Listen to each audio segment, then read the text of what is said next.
বিসমিল্লাহির রহমানির রহিম। আসসালামু আলাইকুম। মোহাম্মদ মুস্তাফা সাল্লাল্লাহু সাল্লাম হাসরের ময়দানে আসিবার বয়ান।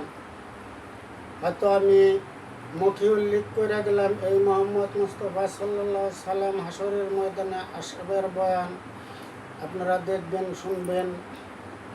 হয়তো পাঁচ পর্ব পর্যন্ত আমি দুনিয়া গারত হইব সেই কিয়ামতের বয়ানই শোনাইছি।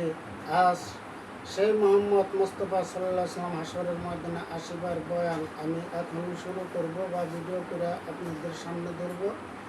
ইনশাল্লাহ আপনারা দেখবেন, লাইক কমেন্ট করবেন, এই বলে শুরু করছি। তবে আল্লাহ পাক রব জলিল জব্বার গায়েবে আওয়াজ দিবে জিব্রাইলের উপর, মদিনা শরীফে যাও বুরক লইয়া, নবীজির তাজ হাল্লাম কমন্দর লিয়া। আমামা দিস্তার লিবে না করিবে দেরি, হাবিবের আনগিয়া করিয়া চাওয়ারি।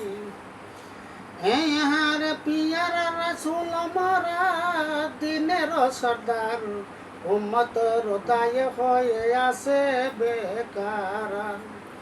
উম্মাতি উম্মাতি তেনি বলে আজ কত, কবরে শুইয়া আছে হইয়া অবাক।